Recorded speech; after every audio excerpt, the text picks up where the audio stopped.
O livro de Mórmon não é somente a pedra fundamental de nossa religião, mas pode ser também a pedra fundamental de nosso testemunho, para que quando formos confrontados com provações ou com perguntas sem respostas, ele continue firmemente alicerçado. Esse livro é o peso na balança da verdade que excede o peso combinado de todos os argumentos de seus críticos. Por quê? Porque se for verdadeiro, então Joseph Smith foi um profeta e esta é a Igreja de Jesus Cristo restaurada, a despeito de qualquer argumento histórico ou outro argumento contrário a esse fato. Por essa razão, a intenção dos críticos é desacreditar o livro de Mórmon, mas os obstáculos que enfrentam são insuperáveis, pois esse livro é verdadeiro.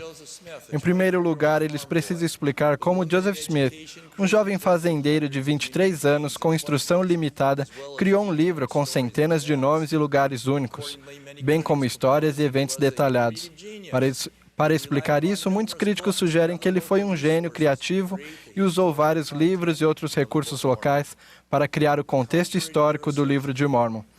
Mas, contrário ao que afirmam, não há sequer uma testemunha que alegue ter visto Joseph com tais recursos antes que a tradução tenha começado.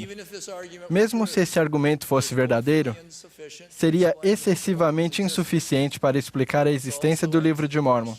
É preciso também responder à pergunta: como Joseph leu todos esses supostos recursos, filtrou o que era irrelevante, manteve a consistência dos detalhes de quando e onde alguém estava, e ditou o texto com uma memória perfeita? Porque quando traduziu, Joseph não tinha nenhum tipo de anotação.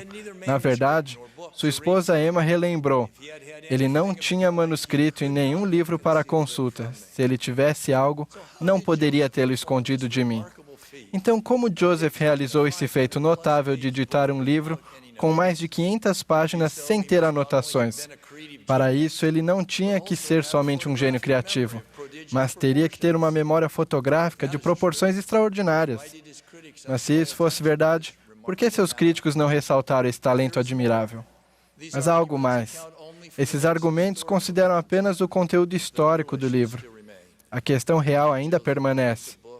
Como Joseph produziu um livro que transmite o Espírito, e onde ele obteve uma doutrina tão profunda que esclarece ou contradiz as crenças cristãs de seu tempo.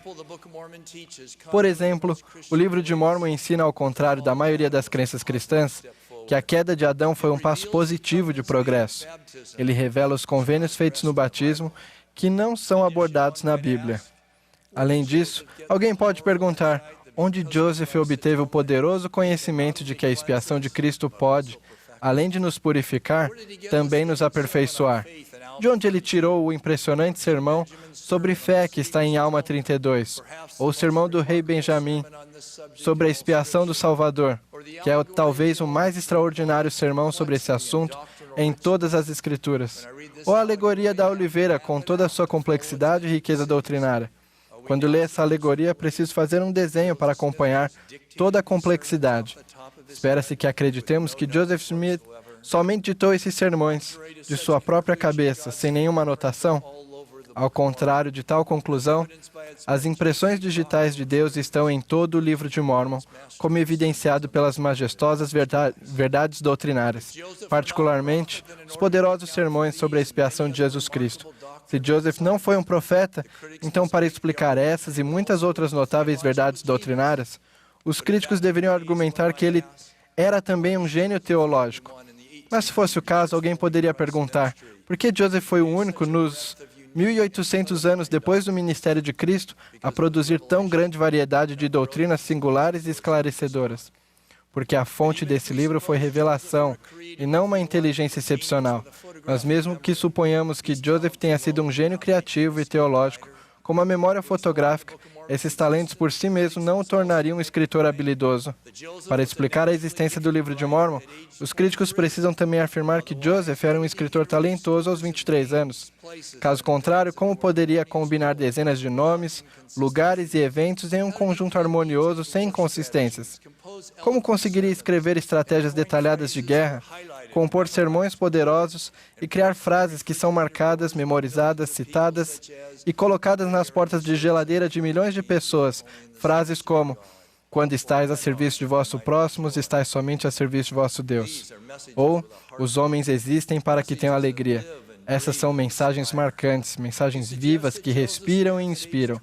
Sugerir que Joseph Smith, aos 23 anos, possuía as habilidades necessárias para escrever essa obra monumental em uma única versão, em aproximadamente 65 dias úteis, é simplesmente contrário à realidade. O presidente Russell M. Nelson, um hábil e experiente escritor, disse que ele fez mais de 40 revisões em um discurso recente da Conferência Geral. Será que agora temos que acreditar que Joseph Smith, por si mesmo, ditou todo o livro de Mormon em uma única versão e depois fez somente algumas pequenas mudanças gramaticais? Emma, esposa de Joseph, confirmou a impossibilidade de tal realização. Joseph Smith, quando jovem, não era capaz de escrever nem ditar uma carta coerente e bem enunciada, muito menos ditar um livro como o Livro de Mormon. E, finalmente, mesmo que alguém aceite todos os argumentos anteriores, por mais duvidosos que sejam, os críticos ainda enfrentam outro grande obstáculo. Joseph afirmou que o Livro de Mormon foi escrito em placas de ouro. Essa afirmação recebeu críticas implacáveis na época, pois todo mundo sabia que as histórias antigas eram escritas em papiro ou pergaminho, até que anos mais tarde, placas de metal com escritos antigos foram descobertas. Além disso, os críticos alegavam que o uso de cimento, conforme descrito no Livro de Mormon, estava além da habilidade técnica dos primeiros americanos, até que estruturas de cimento foram encontradas na América Antiga. Como eles explicam agora essas e outras descobertas similares e improváveis?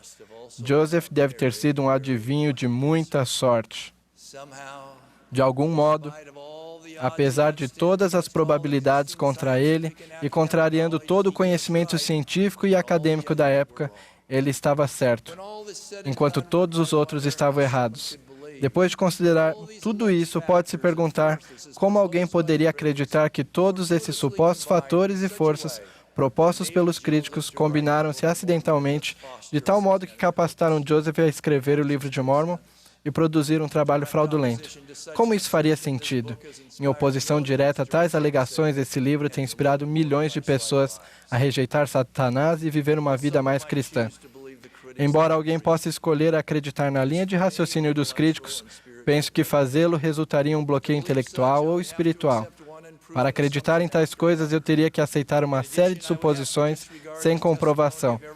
Além disso, eu teria que desconsiderar o testemunho das 11 testemunhas, ainda que todos tenham permanecido fiéis ao seu testemunho até o fim. Eu teria que rejeitar a doutrina divina que enche cada página desse livro sagrado com verdades celestiais. Teria que ignorar o fato de que multidões, inclusive eu, se aproximaram mais de Deus ao seguir os preceitos desse livro, do que seguindo os de qualquer outro. E, acima de tudo, teria que negar os sussurros confirmadores do Espírito Santo. Isso seria contrário a tudo o que sei ser verdade. Um bom e brilhante amigo meu deixou a igreja por um tempo. Recentemente, ele me escreveu sobre seu retorno. Inicialmente, eu queria a prova histórica, geográfica, linguística e cultural do Livro de Mormon. Mas quando voltei minha atenção para os ensinamentos sobre o Evangelho de Jesus Cristo e sua missão redentora, comecei a ganhar um testemunho de sua veracidade. Enquanto li o Livro de Mormon um dia no meu quarto, fiz uma pausa, ajoelhei-me e ofereci uma oração sincera. Senti claramente o Pai Celestial sussurrar ao meu espírito que a Igreja e o Livro de Mormon eram definitivamente verdadeiros. O período de 3 anos e meio em que estive estudando novamente a Igreja levou-me de forma completamente sincera e inquestionável à sua veracidade.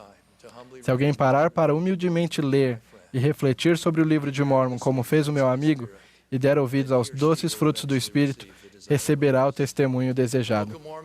O Livro de Mormon é uma das maiores dádivas de Deus para nós. Ele é a espada e escudo, pois envia para a batalha a palavra de Deus para lutar pelo coração dos justos e serve como um supremo defensor da verdade. Como santos, não somente temos o privilégio de defender o Livro de Mormon, mas também a oportunidade de tomar a ofensiva, pregar com poder sua doutrina divina e prestar testemunho dessa suprema testemunha de Jesus Cristo. Presto meu solene testemunho de que o Livro de Mormon foi traduzido pelo dom e poder de Deus. É uma poderosa testemunha de Deus sobre a divindade de Jesus Cristo, do chamado profético de Joseph Smith e da verdade absoluta desta igreja. que ele se torne a pedra fundamental de nosso testemunho, para que possa ser dito sobre nós o que foi dito dos lamanitas convertidos, que nunca apostataram. Em nome de Jesus Cristo. Amém.